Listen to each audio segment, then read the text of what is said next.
Hey everyone, and welcome to this explainer. Today we're diving into something that's probably sitting right next to your keyboard right now, or at least the very first thing you thought about when you rolled out of bed this morning. What if I told you that your daily cup of coffee might actually be a powerful elixir, like something genuinely helping you live a longer, healthier life? Sounds pretty fantastic, right? But there's a catch. If you drink too much of it, that exact same life-extending beverage can basically become a primary source of anxiety, poor sleep, heart palpitations, and even a dangerous caffeine overdose.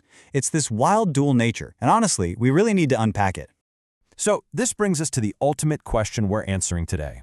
Is your morning habit actually helping you, or is it hurting you? Where exactly is that line between healthy and harmful? I mean, is just 1 cup enough to get the benefits? Is 3 cups the ideal amount? Or is 5 cups pushing you right over the edge into the danger zone? Well, we're going to look at the latest science to help you find the absolute sweet spot for your daily consumption. Here's how we're going to break it all down today. First, we'll look beyond just caffeine, then do the great caffeine math. After that, we'll pinpoint the optimal daily limit, explore the danger zone, figure out your personal coffee rules, and wrap it all up. All right, let's jump straight into part 1. Beyond just caffeine, what is really in your cup? You see, coffee isn't just some basic caffeine delivery system. It's actually a highly complex chemical cocktail. Get this, scientists have identified over 1,000 different compounds hiding inside those little roasted beans. So, besides the caffeine, your coffee is absolutely packed with powerful antioxidants, specifically polyphenols. It's also loaded with essential minerals like magnesium and potassium, plus chlorogenic acids, which research suggests might actually help regulate your blood sugar. Oh, and it's full of anti-inflammatory compounds, too. It's all these elements working together that drive coffee's incredible disease prevention benefits. It's literally so much more than just a morning jolt. But, caffeine is obviously still the star of the show, right? It's the ingredient responsible for those immediate effects you feel. Now, to really understand caffeine, we first have to understand adenosine. Adenosine is this molecule in your brain that normally builds up throughout the day, and it's what makes you feel sleepy. Caffeine essentially acts like an imposter. It stimulates your brain by literally blocking adenosine from doing its job. By getting in the way of the very molecule that makes you tired, caffeine effectively keeps you awake, alert, and laser-focused. Moving on to part 2. Let's talk about the great caffeine math and why counting 1 cup just isn't a standard metric. This is where things start to get kind of confusing, because not every cup of coffee is created equal. Let's look at the numbers. An average 8-ounce cup of standard brewed coffee, that's about 240 milliliters, contains roughly 95 milligrams of caffeine. Now compare that to an espresso. Espresso actually has way more caffeine per ounce, but since the serving size of a single shot is so tiny, you're really only getting about 60 to 70 milligrams. But if you go out and order one of those massive specialty cafe drinks, you might be downing over 300 milligrams of caffeine in just one single serving. That is a staggering amount of variability. So what's causing these wild swings in caffeine levels? Well, it boils down to a few key factors: the specific type of coffee being used, the roast level, your brewing method, and obviously, the serving size. Because of all these variables, a single cup of coffee can swing anywhere from a super mild 70 milligrams to well over 200 milligrams of caffeine. And that right there is exactly why you have to think about your total daily caffeine intake in milligrams rather than just keeping a tally of the mugs you drink. All right, section 3, the optimal daily limit. Let's find that just right sweet spot. When it comes down to it, the magic daily safety limit basically revolves around one absolutely crucial number: 400. According to major health authorities, we're talking the US FDA and the European Food Safety Authority, up to 400 milligrams of caffeine per day is considered the safe threshold for most healthy adults. But what does 400 milligrams actually look like in the real world? Well, to put that into perspective, it translates to roughly 4 regular cups of standard brewed coffee. Or actually, if you prefer a stronger, smaller pull, it's about 5 to 6 single espresso shots, depending on their exact strength. Staying at or below this amount is really where the magic happens. In fact, massive research studies involving hundreds of thousands of people have consistently shown that the greatest health benefits are found right smack in the middle of this range.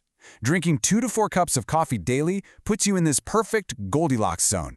People in this bracket often see lower risks of type 2 diabetes, Parkinson's disease, liver disease, certain cancers, heart disease, and incredibly, even a lower risk of premature death. It is an absolutely stunning list of chronic disease prevention benefits, all coming from a simple daily beverage habit.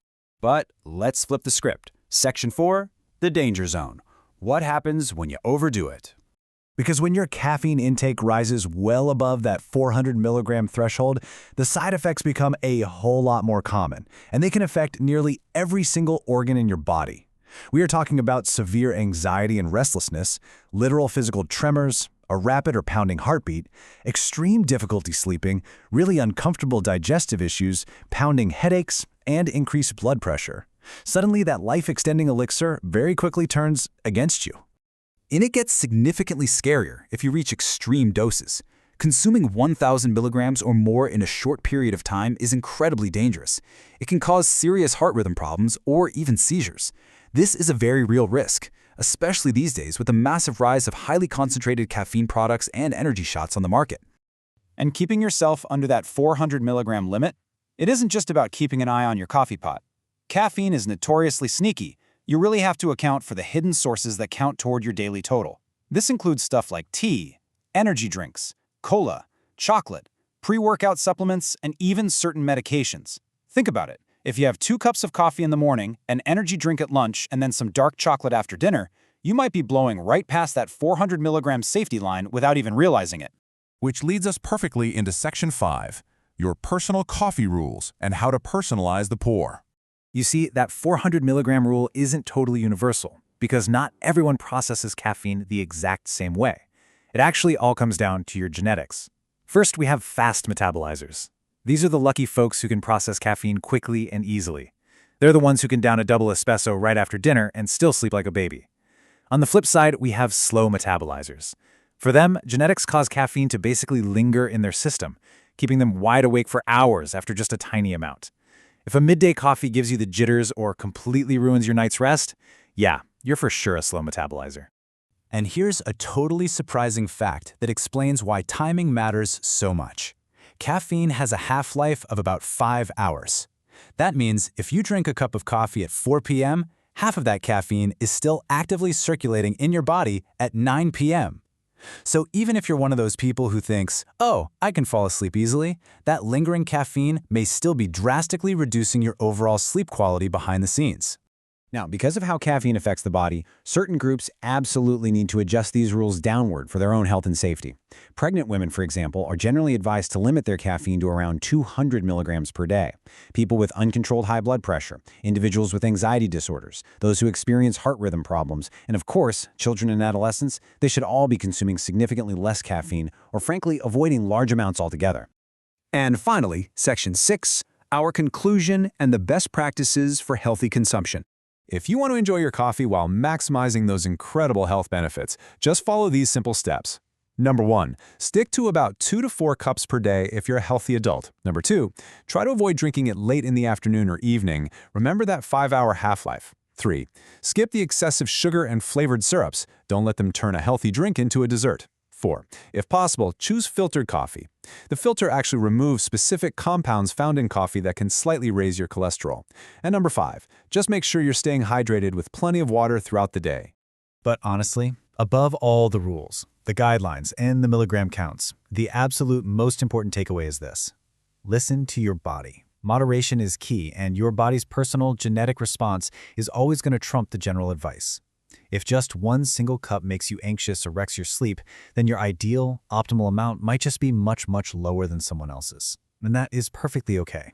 So, we've covered the hidden compounds, the tricky caffeine math, and the genetic differences that make every single one of us unique in how we process our morning brew. Coffee is an amazing tool for your health when it's consumed correctly, but it definitely demands a little respect. So, I'll leave you with this to think about based on everything we just learned today, taking into account your sleep, your stress levels, and your absolute favorite coffee order. How many cups are actually in your personal daily limit? Thanks so much for joining me for this explainer, and hey, I hope you enjoy your perfectly optimized next cup.